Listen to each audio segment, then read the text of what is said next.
Welcome to another Planet Now conversations about the environment in all its facets from the Center for Environmental Studies at Rice University. My name is Weston Twardowski. I am the program manager of the Diluvial Houston Initiative, which is a Mellon Foundation grant program here through our Humanities Research Center and the Center for Environmental Studies, thinking about post-Harvey Houston in myriad forms. I would love to give a quick shout out and thank you to Dr. Joseph Campana, who's the director of the Center for Environmental Studies, who unfortunately can't be here tonight because he is teaching a class on environmental arts and is very excited to hear about this conversation and to view it later. So thank you so much to Joe. And I will just say thank you to all of those joining us for this conversation, and especially our three participants who I am so over the moon to get to be in conversation with. We have three really extraordinary scholar, artist, activists with us who have done exceptional work thinking through art and making art and thinking about how it relates to climate and environmental questions and justice in the world in which we live. And I am so happy to be in conversation with them tonight.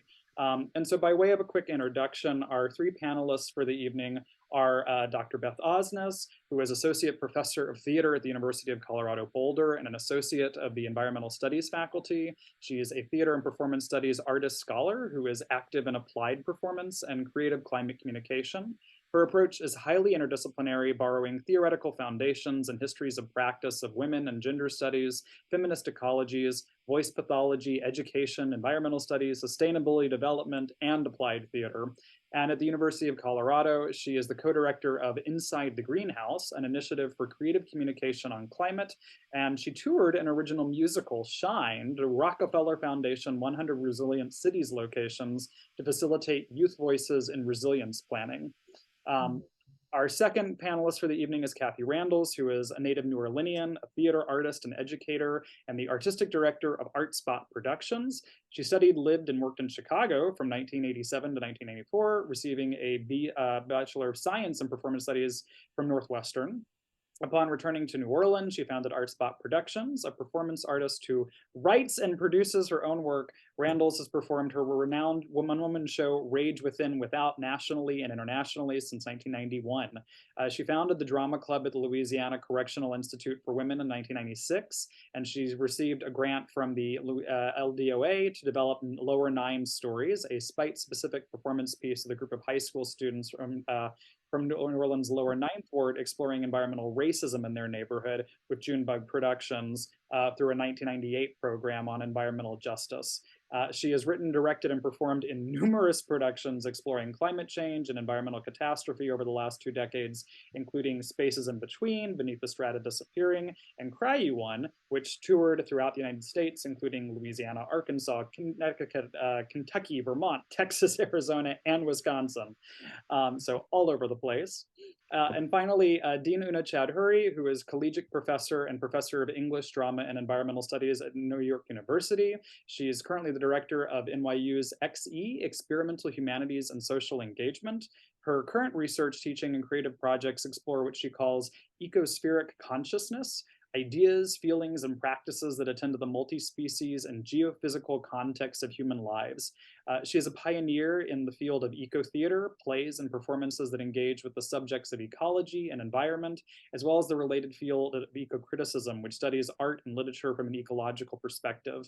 She participates in collaborative art and research projects, including the ongoing multi-platform Dear Climate, which I think we're learning more about tonight, which has been featured in expositions in Dublin, New York, the New York Public Library, the Dumbo Art Festival, the Netherlands, and Houston, Texas, here at Rice. So we are thrilled to be speaking with the three of you. And without taking up too much more of our time, I will let us jump in. And Beth, would you like to start off for us? You bet. So I'm going to share screen. Hi, everybody. I'm going to do that thing. I couldn't do this before. It would have taken me from my thing. Hello, everyone. I'm super excited to be able to share a few projects that I think give an insight into the work that I'm doing. This image here I wanted to share first because this is why I'm here. This was an event that took place at the Scripps Institute in San Diego during the ASTR, what does that stand for? American Research in Theater Society conference, and Weston was there, and he took this photo. And we were there bringing together PhD students from my program at the University of Colorado in Boulder, and PhD students who were at Scripps studying oceanography and different other climate-related science studies. And a lot of my work is art science coming together. And we had a night on the beach where we did all these different artistic activities and had a deep conversation about how a more holistic approach could enrich all of our research. So thank you, Weston. Wait, okay. Oh, why am I not? There we go. Okay, so I want to share just a few projects. Tonight, I'm going to share on green suits, which has become this kind of expressive medium for climate communication. It's really one of those things that's a really dumb idea that if you take long enough and hard enough, it becomes cool again when you come back around the other side. So this one started by I used it in my classroom, my creative climate communication classroom. I started out with the first iteration of it during the 100 Resilient Cities Initiative, where I thought, hey, let's get every city that's part of the 100 Resilient Cities Initiative to submit photos of this kind of literal greening of our cities.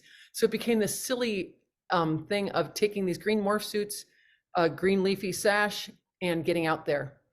And people submitted photos from all over the world. Every continent is represented in this collection that's on the Inside the Greenhouse website. Then I tried a new themed collection, Green Suits CU, our university. What are all the greenings that are happening of our university? Students were challenged to see the solar panels, the bike station, the green food at the residence dorms. So they featured that through this expressive medium. And then, we have it all up on our website on Inside the Greenhouse. And then I thought, I love this idea of sustainable fashion. Fashion is something that's really alive for the students that I work with, that they care about. So we had them put on a green morph suit, source an outfit that was aspirational to them, that expressed their style, and take a photo of themselves. And then we asked them to put this up on the website. We asked them to create the outfit, photograph the outfit in a way, and then share it via social media to at least 10 people within their circle of community, based on this research that, young people are really trusted messengers of climate within their circles of community. And we also put into practice this idea of the power of 10, that the correct response to the climate crisis is at a power of 10, that it should be that extreme. Students came up with beautiful photographs of themselves. They got it out. They had to give proof of response. They had fun. They were exuberant. It was really cool. They looked aspirational. And what was the impact of this? With 40 students, we were able to reach 5,358 people reached. And these are like hot reaches, because these are people within their circles of community who trust them. But beyond that, this became a publication. Sarah Fahmy and I wrote an article that was in the next to most recent edition of Theater Topics on this idea of staying with fun in order to sustain ourselves in this work, and that this kind of embodiment is almost a direct route to having this kind of enjoyable, kind of fun experience. But another thing that came from this in terms of impact of art making and activism and really having an impact on climate communication is we were able to use our city's sustainable development tax to do a bus ad campaign. So we got over $30,000 from our city to take some of the best work that our students had created around sustainable fashion and other green messaging, and create these bus ads that are all over our city right now. And I have to say, it's just so exciting to see them on the streets. So another project that I just wanted to share quickly about is this. I do a lot of work with youth and really using performance as a tool for young people to have a voice in how we want to solve the climate crisis. And what I realized in working with young people is that, we did this one thing at a school in Stober Elementary School where these kids came up with these skits that were so ingenious. Each one of them was so well thought out, but they were all about picking up trash. And I realized picking up trash is not really a solution to climate. It's aesthetic. So what we realized is kids need access to the top climate solutions.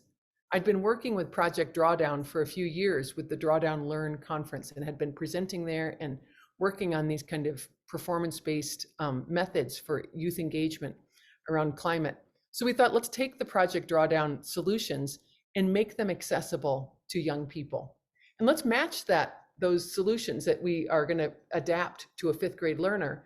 And let's also partner that with some performance-based kind of activities and skits and songs that can bring these climate solutions to life for young people so that they become experiential. So here's one of the solutions, and you can see that if our pictures aren't covering it up, that we took the top climate solutions and we show it with performance-based, like the illustrations. We changed these, so these are from performance-based illustrations that people can start to imagine and see how you can put these, you can understand these and put them into action through performance-based methods.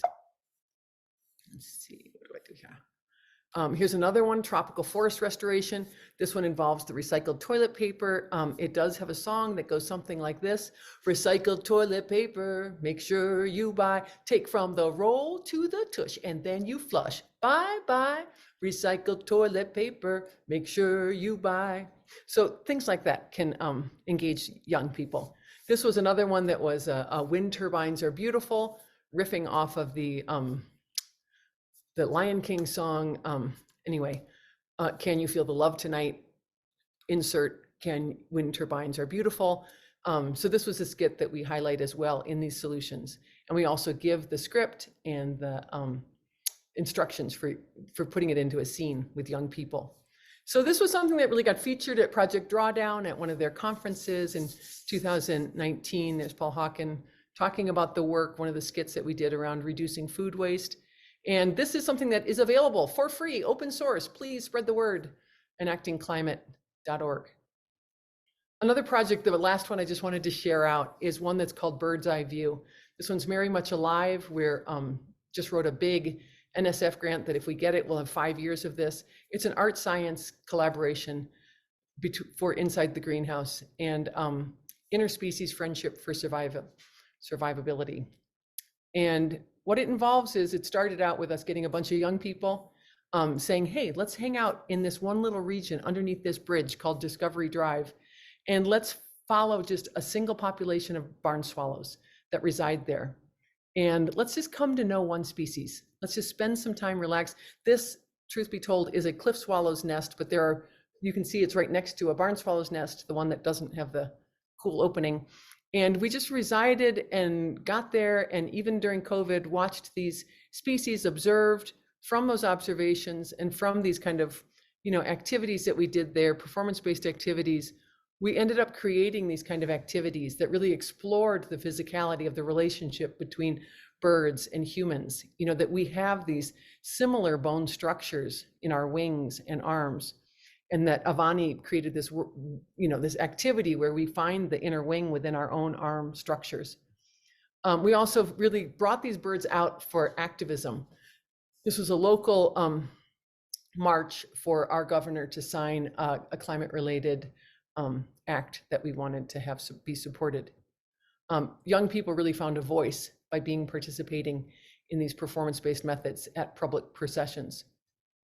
We also just had some fun. I don't know if you can tell, but on the bill of the mallard duck, it says, Governor Polis, please sign the bill. They all signed the bill, and to put the Plastic Pollutions Reduction Act, which really impacts birds enormously. We also just had fun. We found ways for them to express things that mattered to them, and got the word out. And then each one found a bird of their own affinity, a species that they were really excited to learn about and that they felt an affinity with, and they researched it through observation, through different things, and they created these costumes, these sets of wings using these cardboard, and it took a while to come up with this formula for making these wings with all recycled and resourced materials. And this is the goldfinch. You can see that they start to, so we also made some of the huger puppets of some of the bird species. And we created these films that really allowed the young people to create these narratives and embody each of the bird species with whom they felt an affinity. and bring these into performance. This is a red-tailed hawk Olympia is embodying. And you can see we have the larger puppet and then her. And we really worked in collaboration with Open Space Mountain Parks here in Boulder, Colorado. This is Grant Gonzalez as a falcon, kestrel falcon. Leela Stodi as the American robin. Ting as the hummingbird, broad-tailed hummingbird. Lorato, this is actually my daughter, as the American crow. And then really having a voice. And this process of making the film, a lot of what I'm interested in is supporting young people's voices in activism through performance-based methods.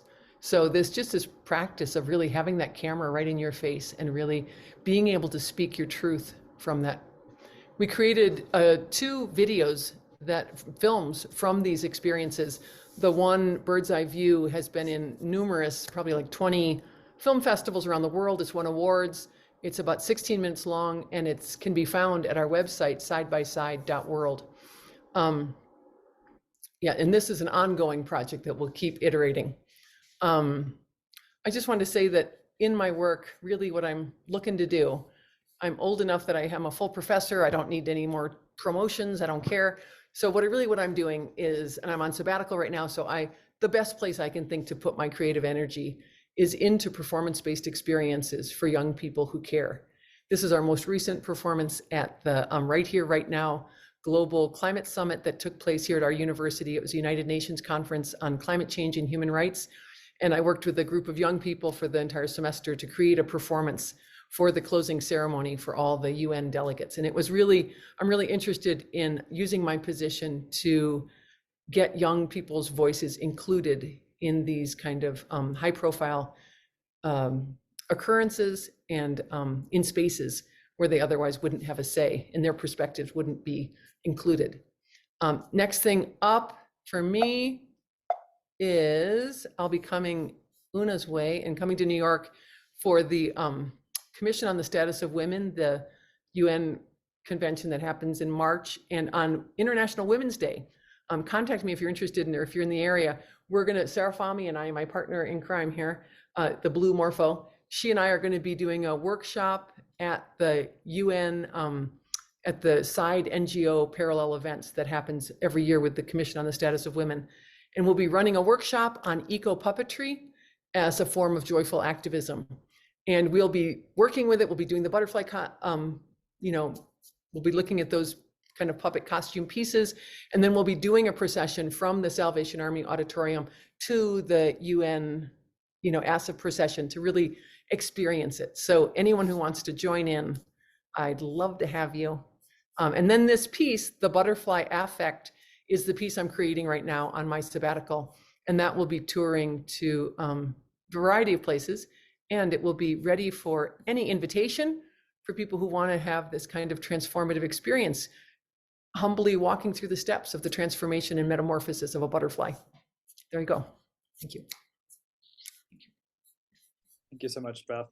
I will just throw out to our audience really quick that if you have any questions, please feel free to drop them in the Q&A and we'll come back to them after everyone chats, but please feel free to drop those in at any point.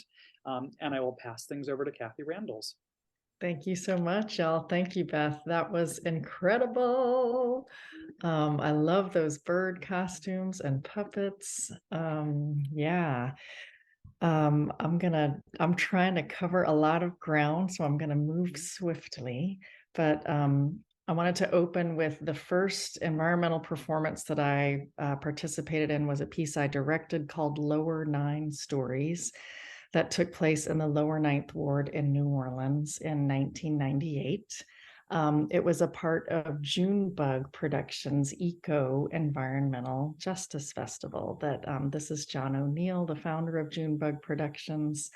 Junebug Productions grew out of the Free Southern Theater, which was the theatrical wing of the Student Nonviolent Coordinating Committee.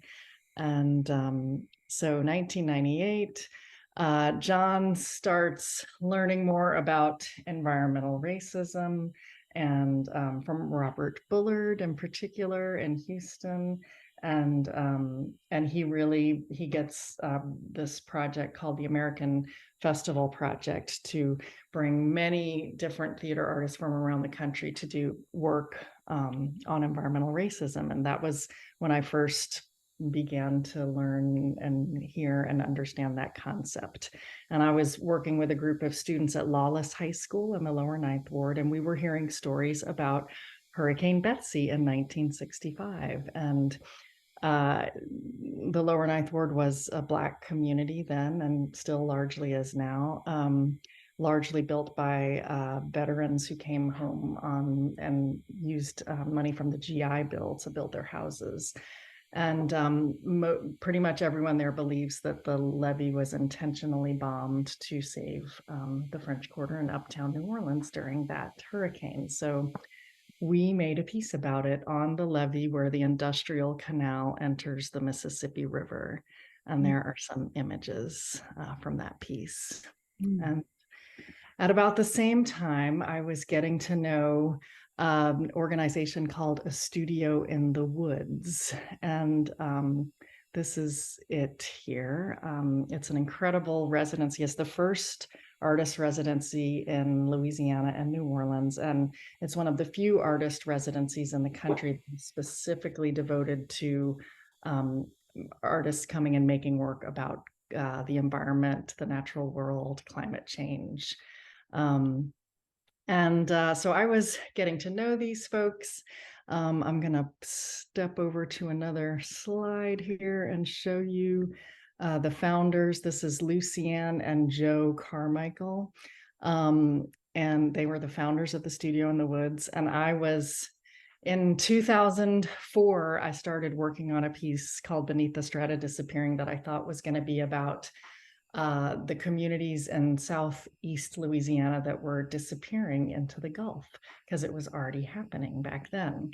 And lo and behold, in 2005, my parents' home, New Orleans became the front line of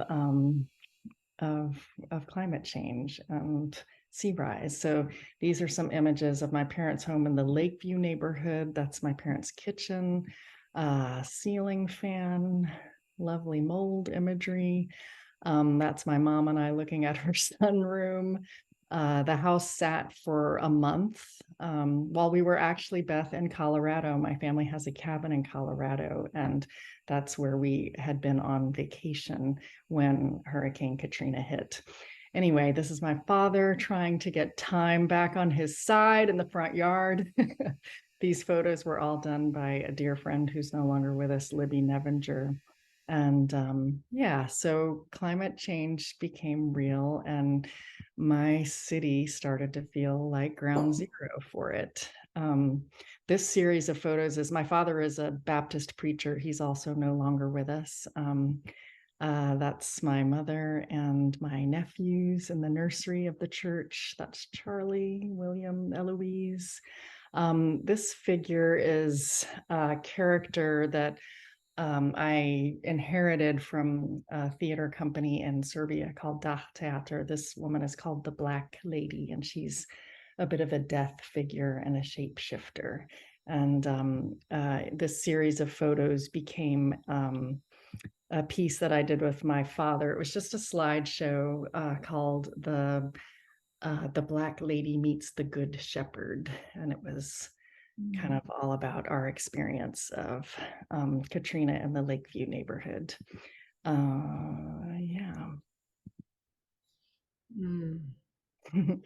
And then out of that, in 2007, I participated with a group of many artists all over New Orleans on a project called Home New Orleans. And I was working primarily with a woman named Jan Gilbert and actually many other artists in the Lakeview neighborhood. We made a piece called Lakeview's A Sunset Bus Tour. And I created two of the pieces on that bus tour. One was in the church. It was called Coming Forward, and it featured my parents and some other church members in the empty sanctuary. And there was visual art on the walls. It was a beautiful beautiful piece. And then the other thing that I created for that is called Spaces in Between. And I'm gonna bring that image back up, and I'm gonna play just a minute of that performance for y'all so you can get a sense. This takes place in the house that I grew up in. Here is a beehive, hiding away where nobody sees. They are coming out now. They are 5. 1, 2, 3, 4, 5.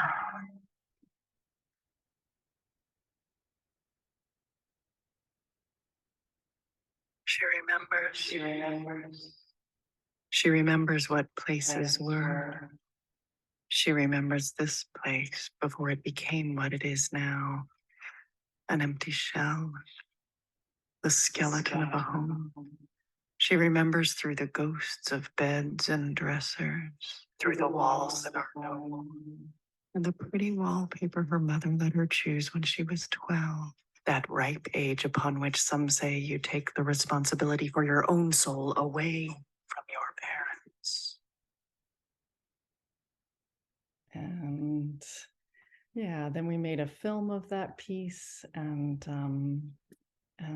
it lives on outside of the live realm, which is exciting when work can have multiple lives. Next, I'm going to share with y'all what we call the Louisiana Trilogy. The first piece actually took place at a studio in the woods. It's called Beneath the Strata Disappearing. And yeah, we built it all around the studio. It was about some real estate agents named Kalinda who were taking the audience on a tour of the site to see if they wanted to buy the land. This is Stephanie McKee, who is the current artistic director of Junebug Productions, and she was one of the 3 Kalindas. We divided the audience into 3 groups and took them on this tour. That's the woman pointing up is Asetua Amor Amenkum. She's my partner in the work with at the prison and with the formerly incarcerated women. And she's also the artistic director of Kumbuka African Drum and Dance Collective.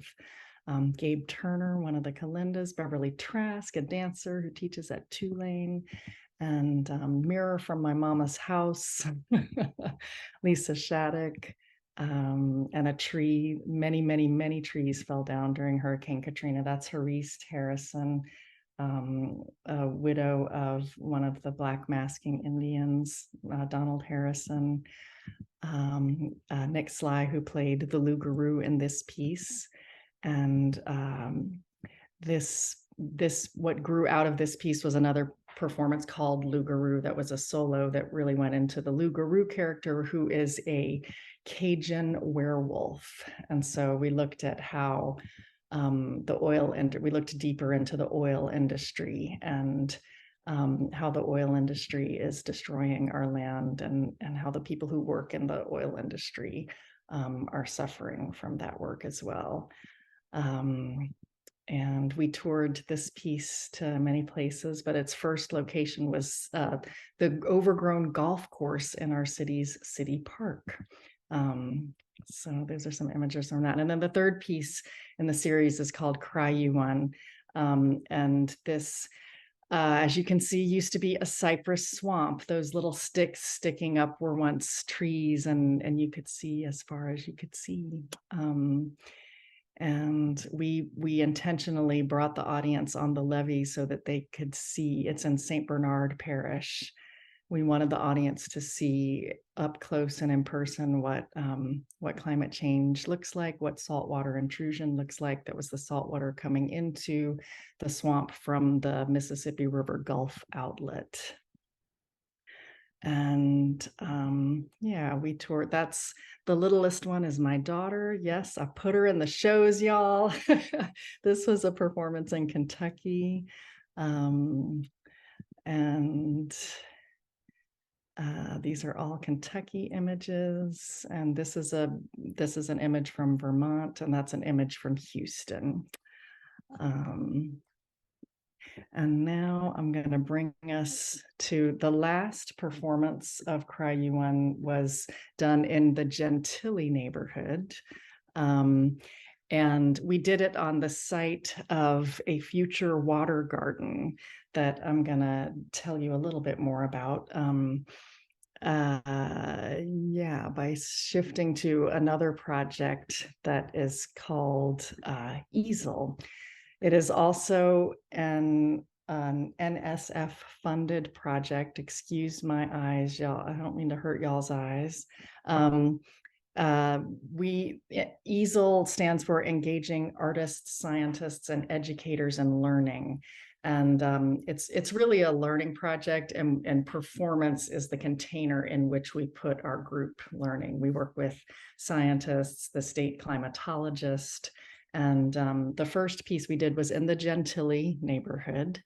And we had a student at LSU named Jessie Parrott made these incredible posters talking about climate change as part of our lobby display. The piece centered around a woman named Lily Iris Andrews, who wanted to green her porch and wanted to understand more about how to live safely in this hurricane and flood zone that is New Orleans. And one of the things that we incorporated into the piece is this slideshow here that I'm going to shift over to. It's from Wagoner and Ball, who are the architects that did the design of the Mirabeau Water Garden.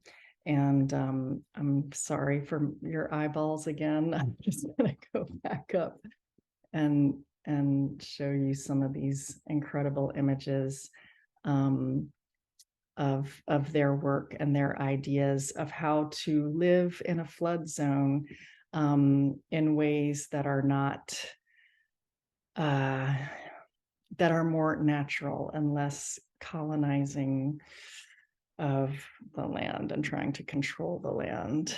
So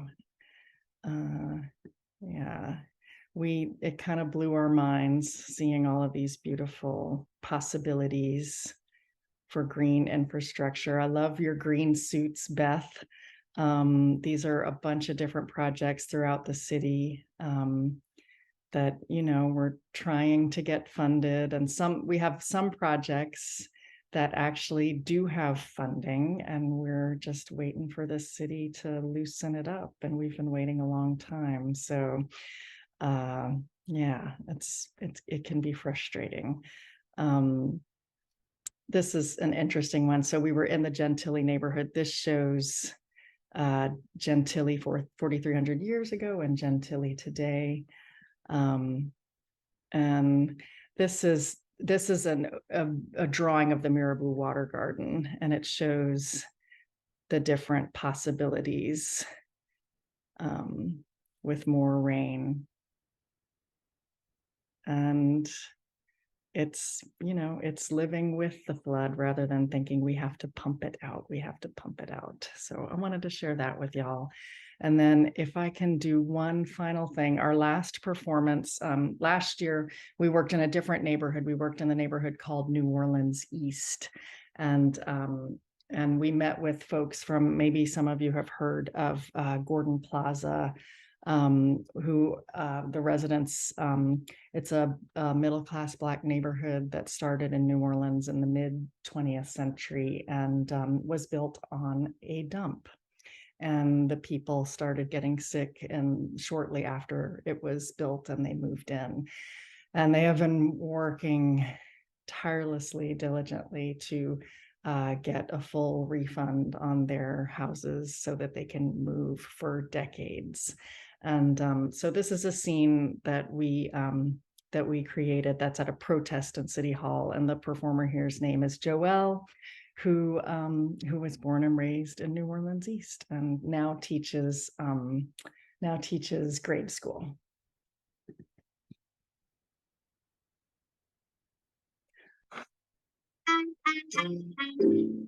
What do you mean? I was just 16. And after all these years, I still have bad dreams. You see, we had to evacuate. All we had left was our faith. We lost everything from the rooter to the tutor and everything in between. The waves of Katrina was just downright mean. I'm now 22, and all these hurricanes are still nothing new. Hurricane Ida covered all those skies of blue.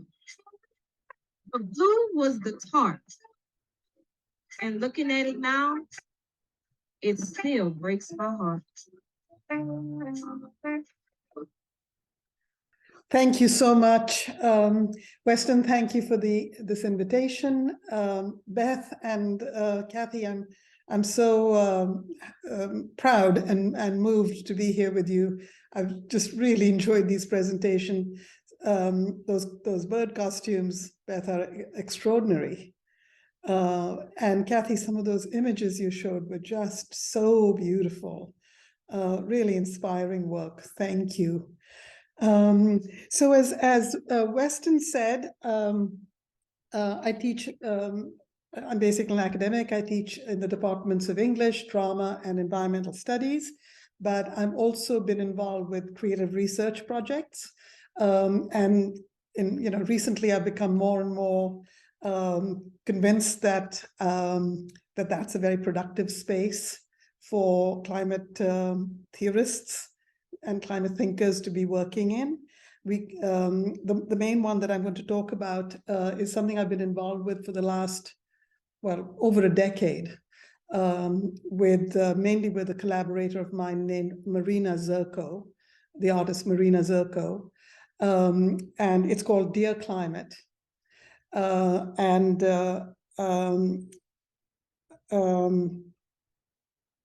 Well, let me actually bring the website up.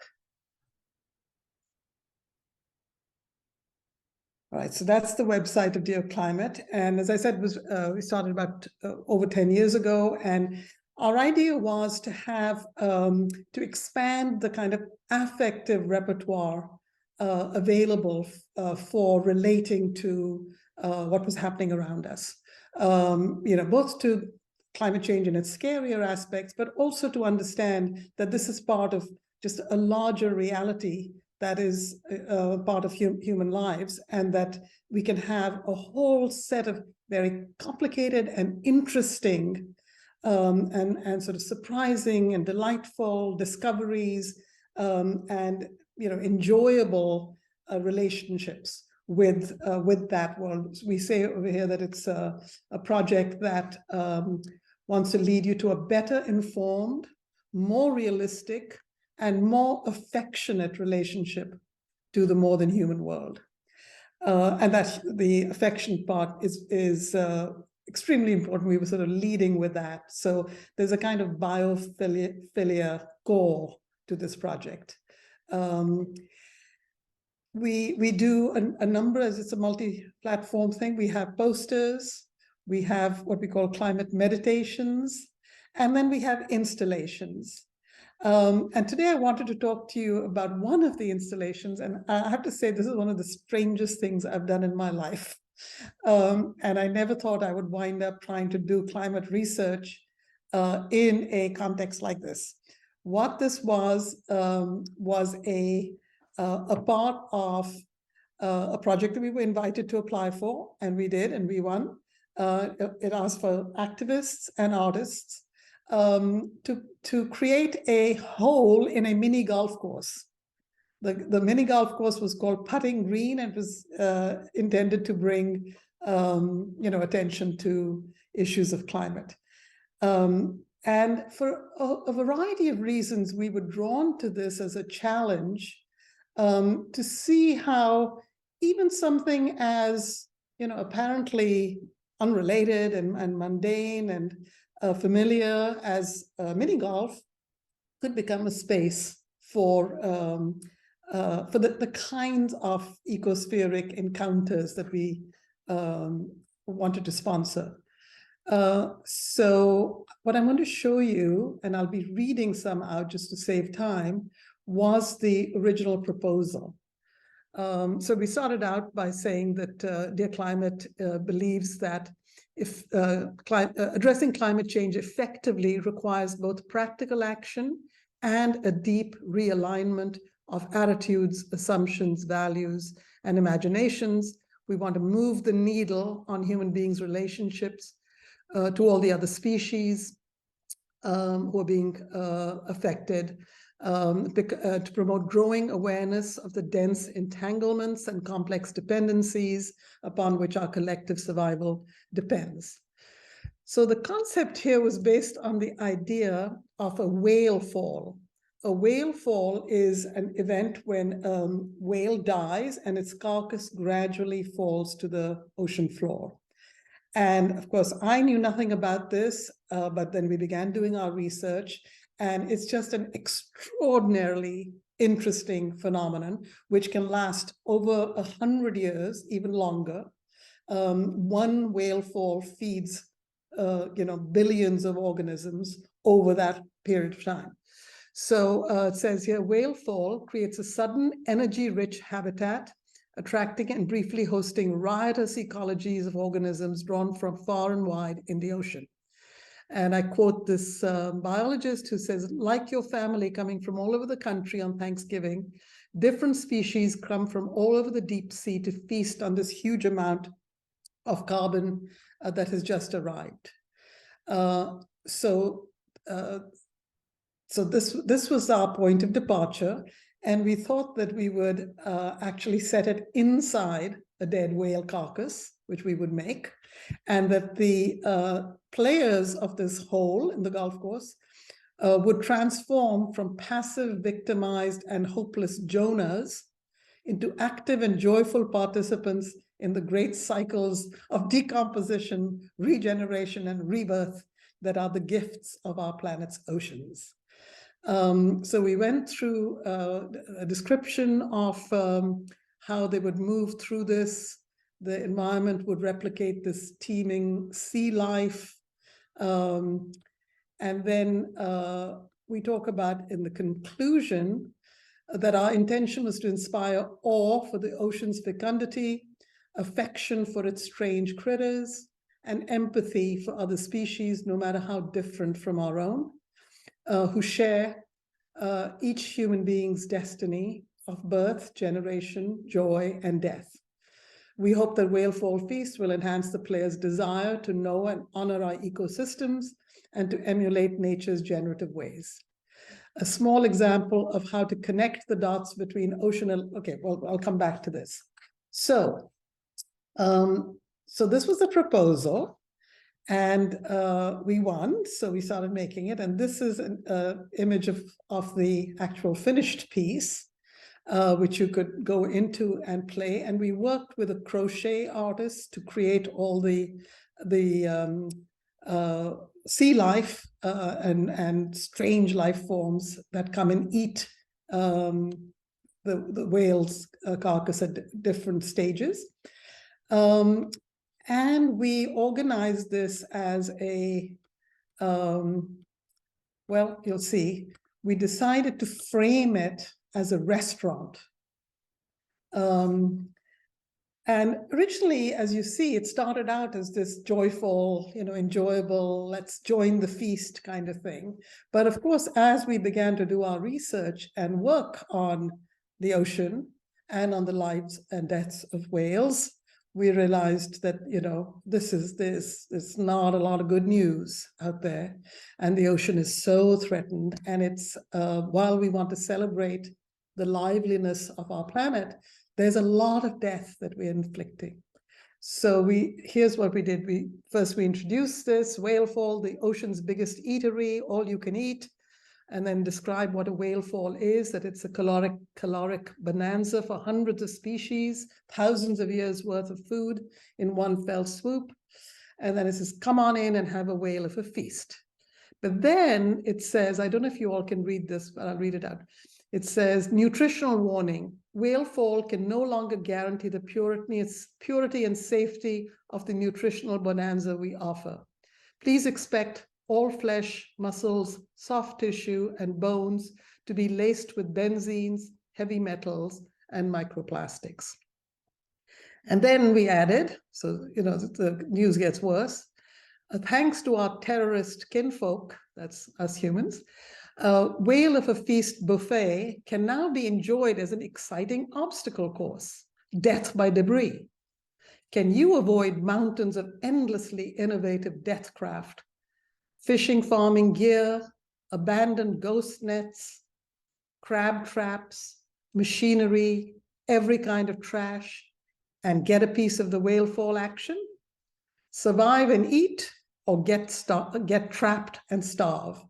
So the idea was that we had gone from being a restaurant to being a kind of,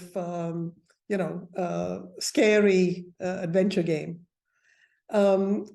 Throughout this, we set this up as a restaurant with a menu. And this was the kind of, informational, but also enjoyable learning that we wanted the space to offer, especially since it would be a family space and there'd be lots of children coming through with their parents. So we wanted them to be exposed to the fact that there are these amazing things down there, including things called rat tails and hagfish. And then the second course is 3 to 5 years, and these all have names, scientific names. The enrichment opportunist phase, and the guests are these. Then the third was my favorite, which is called the sulfophilic phase, where they eat the bones, and these are all bone-eating creatures, including, look at the last one, bone-eating zombie worms. So, we researched all these, and all the material that we created to offer the people who came through this, we gave a lot more information about these things, and also, of course, about things that our people are doing on behalf of ocean health. And then at the end, we just had, just for people who are not going to go and look at the website and look at further, we just had 2 things, something to know, something to do.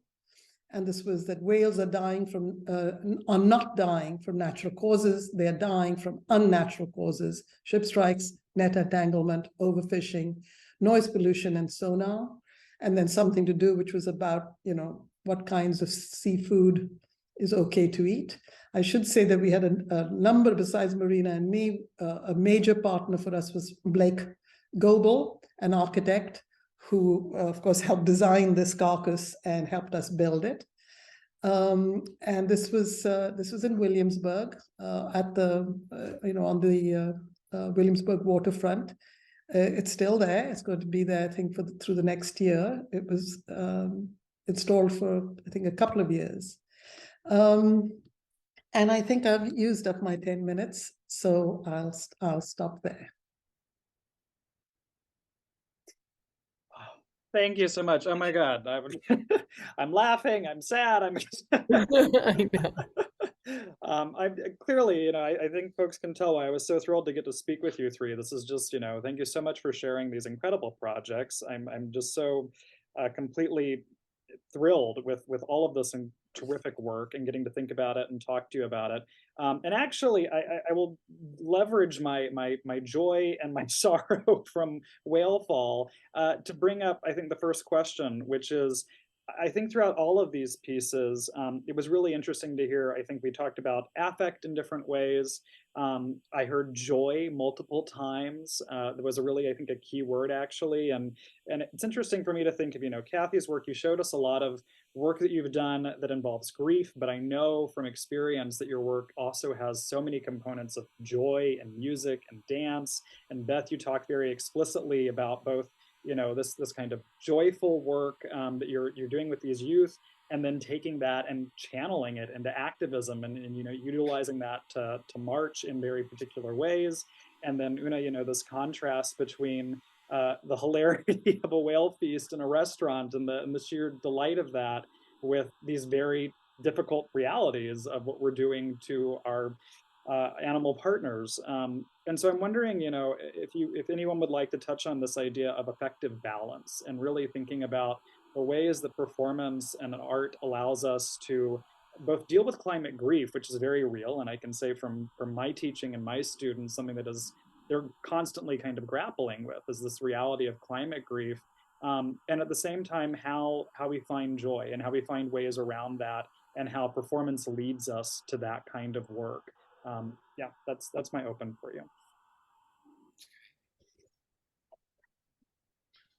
I guess one of the things that I would say is something I do with Max Boykoff every year is a production of climate comedy.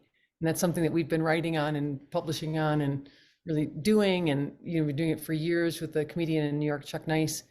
And people often think it's disrespectful to have fun with an issue like climate change. And one of the things I like, you know, that I've said is, you know, it's not that you're making light of it, you're bringing light to it, you know, so that lightness and that, you know, I don't think that we can sustain these efforts. I've done research with my students around what is it to do good-natured comedy or to do these performance-based methods that are joyful and funny and fun. And what we really find is that it helps them process negative emotions associated with climate change. It helps them feel positive emotions and start to associate those with engagement with climate change. And it starts to sustain their engagement. So, you know, it's not going to be solved if people get knowledgeable, become aware, and then disengage because it's too depressing. And, you know, the whole world, there's a lot of people who are putting their head in the sand and having a party with the end of this fossil fuel party. And that's an option. And it seems, if it's not fun to be a climate activist, that looks like a better option. So I feel like it's our duty to make it fun. I also just like, I don't know, I'm a grown-up, that's what I want to do. And I also have just dipped into being sad. And when I do it to people in my life, they're just like, Beth, you can't do that. And I'm like, okay, I won't do it. You know, like, okay, I'm the designated person who has to keep hope. Like Desmond Tutu says, I'm a prisoner of hope. So I guess that's my own personal take on it and how I grapple with it with my students. And I also just say with the arts-based thing, providing young people with an opportunity to express themselves around climate change. They don't have to solve it. They don't have to have all the solutions. But when they gain access to expression, they start to be able to stay with it. It can live and breathe in them. It doesn't get stuck and weigh them down. Yeah, I mean, I would so agree with that one of the great dangers for activists is depression and paralysis. The problem is so huge. It's what social scientists call a wicked problem. It doesn't have a clear solution. And it's very easy to feel defeated by it. So one has to, I think, be much more nuanced about the kind of emotional strategies that we develop. And these are no different from the emotional strategies we develop to deal with our lives as adults, in which we encounter all kinds of changes and difficulties. I saw that in one of your titles, Beth, I think it was Beth, had joy for staying in with the trouble. Yes. And you were of course alluding to Dal Haraway's wonderful sort of invitation to stay with the trouble, meaning stay engaged, stay interested, while not forgetting about how hard it is, how difficult. And to me, that difficulty is what is interesting, actually. I mean, I'm a Brechtian, and you know, Brecht's theater was about really allowing the difficulty of life to challenge us. I mean, we're not babies. This is not kindergarten. We're adults. And I found that certainly with our students, they enjoy being invited to think about things that are that don't have a simple solution, that are very difficult. I also have a very strong feeling that art is not the place for answers, and it is the place for stories, emotions, and for me, most of all, it's the place for questions, for asking like impossible questions that you sort of make up, you know, that you make them even more impossible than they really are. You just it's the place you can push yourself safely into really strange and even dangerous, you know, like Achto used to say, this is where we can celebrate cruelty, or we can celebrate all these scary emotions safely. So that's how I think about it. That's beautiful. Yeah. Oh, I keep turning myself off. Y'all let me know if I go away. I'm having a little bit of connectivity trouble. But yeah, I would, there are a couple of examples that have bubbled up to my brain in talking about this. One is in Gentilly Lily's Magical Porch. One of the there was a snake puppet character that a woman named Mayan created. And are y'all still hearing me? I see that I'm frozen. Yeah. I think I might, okay. I think I'm gonna stop video and just talk and see if that helps. So the snake, Miss Lily wanted to kill the snake, and she was talking to her neighbors about how she could kill it. And she was wanting, she was wanting a shotgun. She was wanting a shovel. She was wanting some toxic chemicals from her kitchen or her bathroom to throw on the snake. And the snake kind of befriended her and was like, hey, but I'm actually good for your garden. So, it kind of connects to y'all's things about making friends with our different species. That was a real impulse. Miss Lily really did, that came from her life, that she really did want to kill this snake that she had seen in her yard. And so it became a real conversation among the group, and then we put it into the piece. Another thing, something that we've dealt with in New Orleans post Katrina and with all these disasters, really, New Orleans, we walk that line of comedy and tragedy all the time in New Orleans. And the African funeral tradition of the second line is kind of hits on that dilemma of mourning. All right, I'm turning it off again, y'all. That dilemma of mourning and joy, that it is such a, death is such a final sad thing for the ones who are left behind, and some of us don't believe that that death is the end of that spirit. And so, the image of the second line is that the mourners, the family, the celebrants are helping to release the spirit from the body so that the spirit can move on to its next adventure. So it is joyful, it is celebratory. And so in the Home New Orleans, the Lakeview Sunset Bus Tour piece, we stopped, every site was a site that had been destroyed. And our final stop on the bus tour was a restaurant that was no more. It was called Brunings. And we had a feast with the audience, and the final sketch was from the NOLA project, and it was a crab and a lobster crawled up out of the lake and came to talk to us all about the fact that we were eating them for dinner. So yeah, I guess I would say I totally agree that art and performance is the place where we can dance in these paradoxes of our lives and of the climate crisis. And sorry, and I do want to say one more thing about the last piece. We do get some anger and some rage out in our pieces. I'm not going to lie. Weston talked about how my first performance was called Rage Within Without. And so I do make space for the negative emotions in my work as well. I try not to have the whole piece be all about that, but yeah, I think it's important. And with the work with the neighborhoods, we're really following their impulses, and they wanted to make a scene of protest and really speaking on behalf of all of the challenges that they're facing in the New Orleans East neighborhood. And that was a really important scene for them. So yeah, those are some thoughts. Okay. Thank you. I have Weston, may I just carrying on that for 1 minute. I also wanted to say that one of the things about this kind of work is that it evolves, and it's very much a space for our own education and growth as scholars, as artist thinkers.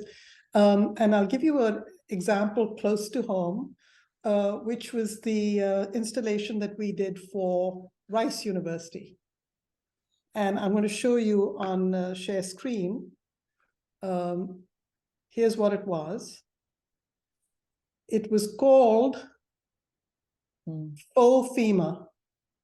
And it was like a fake, it was like get help here for your inner climate. And so the Office of Inner Climate Change. And we had all these, supposedly helpful things that bureaucratic institutions or government institutions could offer, which of course are just sort of ridiculous in some way, given the magnitude of what we're facing, and also it was also a critique of FEMA. But this happened, love this one. This happened before Harvey. And believe me, it was very, I don't know what the word is, but sobering, yeah, to realize that we had kind of done this, snarky, enjoyable discourse, and we would never do that now. I mean, so that's why the pieces we've done since then have been much more careful about also acknowledging that these are really difficult subjects in which people really, really suffer, and that's going to be a permanent dimension of our climate experience, is going to be suffering. And so that has to always be included, even while we're trying to keep it light and be joyful and promote this biophilia and love of our planet. So that was just an example.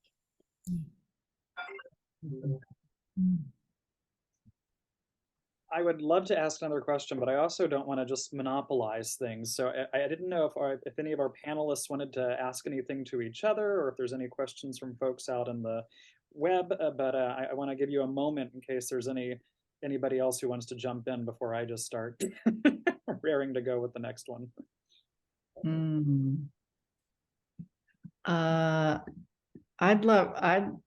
This could be a long one, or it could be a short one, but I'm curious about what was the first thing that got you into this, like what was there a first performance, or was there a first realization for yourself of how climate change was affecting you and so much that you needed to make some work about it? Beth, you want to go first? Sure. I think I was doing, when I was decades ago, I co-started an organization called Mothers Acting Up, which was really an invitation to mobilize mothers to act on behalf of their most passionate concerns. And it was really before we were talking about the soccer mom as a voting power. And it was when I really identified primarily as a mother. I was actively immersed in that, and my kids were little. And we co-founded it, and we did these Mother's Day parades that were really celebratory, taking joy in being visible and taking strides. And we had mothers up on stilts. That was our shtick. And we did the first year, we put the recipe for a Mother's Day parade online, and we had 30 parades the next year. So it became an international organization, which was pretty cool. And as I was doing this work more, it grew and it got more sophisticated as we went.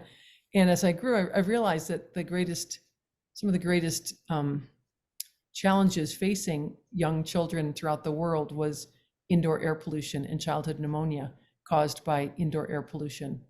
And I started to work in the realm of the clean burning cook stoves and using performance-based methods to go to a lot of different communities to perform what would it be like with and without a cook stove, so that they could start to decide for themselves the cost and benefits and start to understand some of the health impacts. And, you know, that was really cool. It was with a colleague, Lakshmangara Swami, that I really started working in this realm, this nexus of energy justice, and looking at the nexus of women, primarily women, and clean energy access and poverty alleviation.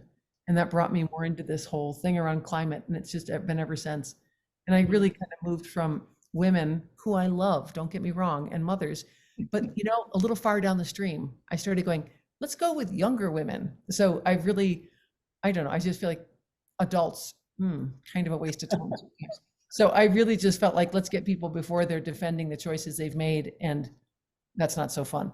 So let's get to people when they're still alive and awake and making those life choices. So that's really been my trajectory. And I think it's those, it was those times, I think, working around clean energy that really, I live in Boulder, where it's one of the hotbeds for climate change and energy, where the renewable energy lab is here. And, you know, so it just worked out really well. A lot of people here that supported that. And I could really get that art science thing going in a way that was really felt responsible, that it was really working with them and making sure it was scientifically accurate, informed by the social sciences, and expressed through the arts. Thank you. I guess I've always worked in the academic space, and I think for me the approach has always been ideological. I've been always very interested in what's the underlying ideology, values, assumptions that are driving these harms, you know, that are increasing around us. And for example, I'm in another collective called Climate Lens.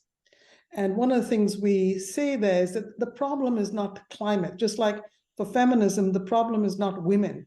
The problem is patriarchy. The problem is sexism. For climate change, the problem is not climate, it's anthropocentrism. And that has always been my focus. And the very first article I wrote was about how Western theater had been so anthropocentric and had, you know, had this really sort of sociocentric and psychological focus, and had just forgotten about all these other wonderful dimensions of our lives, the biological, the geological, and we've just treated all that as background. So that's always been my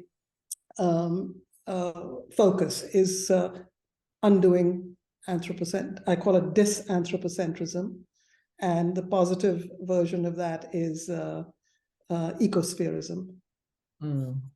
That's great. Love it. We have a question from Cheney. Hi, Cheney. About scales. And so thinking about the intersection between the personal, the local, and the global, and how as artists, activists, scholars, and thinkers have you engaged these scalar differences through performance-based practices? I could jump in again. I mean, I think that actually theater is extremely well placed to help us deal with these scalar disjunctions. There's a critic who calls it derangements of scale that climate change produces. Because, you know, with climate change, there's this strange effect that you know that what you're doing has an impact, but you know that it's not just what you're doing. You know, if you stop doing that one particular, it's not going to make any difference. It's the aggregate. So, you know, that the difference between causes, we're used to small causes having small effects rather than, and big causes having big effects. But we're just always a small cause, and we're dealing with climate change, which is a big effect. So that's the derangement of scale. But I think that climate is, I mean, theater is a place that is very good at, in fact, being able to evoke these other dimensions, while keeping the focus on the human story. And that's the key, I think, for climate change theater, is not to forget that we go to theater to hear each other's stories. And how can we make those stories connect and be interesting and connect with these larger scales of existence, the biological, we've learned how to do it in terms of the social scale, no problem. We're constantly talking about identity and our relationship to these larger groups, nation, so forth. Why can't we also be thinking about our relationship to, the kind of land we're in, the kinds of air that we are, creating or trying to clean, or so. So to me, the scale thing is very important. It's a key challenge for ordinary people as they're trying to deal with climate change. But I think art and theater can actually be very helpful in a scalar slide to toggle back and forth between the big picture and the here and now. That's great. I'll jump in because I'm not sure if this really answers the question or not, but it's what jumped into my brain as you were talking, Una. So in Cry-U1, there are 5 guides that take the audience on the journey. That we kind of had to do that because we made a boat that could only fit 14 people crossing the canal. So we had to get the audience in slot, the interesting things how the necessity of the movement of the piece creates the form and the characters of the piece. But anyway, so these 5 stewards of the land are all coming at solutions for Louisiana's climate crisis from totally different angles. And they fight with each other about how their way is the correct way. And that's kind of the first part of the performance. And then once we cross the canal and go to the place where you can see the dead matchstick trees out in the former wetland that is now a strange prairie, the characters become animals. They're kind of their animal selves. And so I guess that was, and the animals that we chose we rehearsed out there. And so all the animals that we chose were animals that we met and got to know out there. So we had snakes and spiders and alligators and coyotes and boar. Yes, there are wild boar in the central wetlands of Louisiana. So anyway, yeah. So that was one answer that came within the body of that piece that I feel like maybe deals with the scale you're talking about. And then another one is the challenge of touring the work. And when the piece is so specifically about the climate challenges of Southeast Louisiana, that Kentucky doesn't have that problem, Vermont doesn't have that. Houston knew exactly what we were talking about. And we did our performance in Houston at Mason Park along Brays Bayou, and it actually flooded one of our performances out. But anyway, in the other places, we had to manifest Southeast Louisiana somehow, because it was because the view, like getting people across the canal and climbing up the levee and seeing that view that just went for miles and miles and miles, that was like the key moment of the performance. I would say it was like, okay, see what we've done, see what the Anthropocene has done to the land.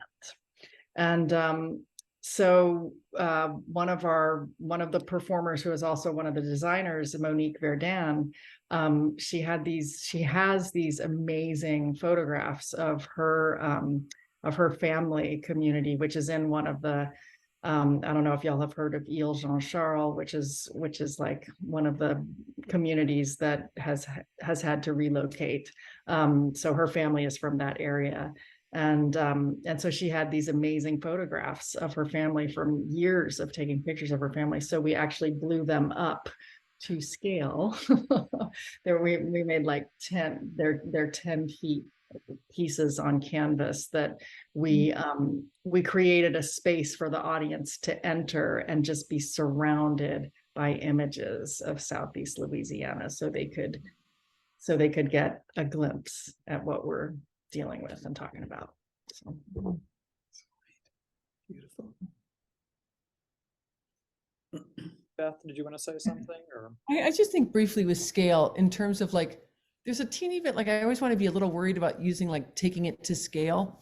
There's something a teeny bit colonial about it. I don't know. There's just something like egotistical about like, I'm going to have such a silver bullet good idea that it's going to somehow magically be taken to scale and everybody will take my idea, which is such a, it's like, it just, I've heard it so much in the sustainable development world. And when it's applied in this kind of art world, it ignores this idea of context. And, I love hearing the stories from New Orleans and from New York. But those, like that whole thing around like Adrienne Maree Brown saying, like in emergent strategy, like it's local, all is local, like the main cores of emergent strategy, like how are we going towards change, and local is all. And I've really come to a place now where I was doing international work using as an applied theater artist, and that was like kind of cool then and decades ago. And I don't feel like it's that cool anymore. Like I feel like I should be working in my own town and I should be finding those places. And I think I love coming together in community and seeing what you're doing in your town and you're doing in your town. And that enriches what I'm doing in my town. And we may have points and times where it works to be a visiting artist who can help facilitate that town if they're grounded and you're invited in. But that whole scale thing gets a little funny. But I think within our own towns, like the green suit thing was one of the places where my partner, Max Boykoff, is just so doggedly determined and works so hard. And we just got, like, if you can take the work you're doing and kind of approach it like transmedia storytelling, like find the different mediums through which it can be expressed and reach out, I think that can really start to have an impact, where you start to have bus ads, you write academic articles, you have young people doing it within their own circles of community, really finding creative ways for it to scale, I guess would be my thoughts on that. Well, and I will add on that without trying to invoke the global to pull back terms from the 90s. I think what you're hitting at too of, sharing and exchange, and that idea of, I can absolutely see bird's eye view New Orleans, where we think about local, animals to the area that Kathy was just rattling off for us, and that actually these exchanges between different localities inspire and carry over and perhaps can move on in ways that, the context doesn't actually need to travel because it is so specific, but we can adapt and take and learn and apply to our own environments and communities and neighborhoods. Which seems really valuable to me because as I said earlier to open, I proudly steal from all of your work because I'm so inspired by it. I've taken up far too much of your time as it is, so I would love to say a thank you to all three of our panelists. This has been so invigorating and inspiring, and I am so happy to be able to share this with students going forward, and to be in conversation with all of you. And so thank you so much for your time and for sharing your expertise. And I look forward to talking again soon, I hope. Pleasure. Thank you, Weston. Thank you, Kathy. So great to meet Beth, you. great to meet you both. Bye-bye. Good night, all. Good night.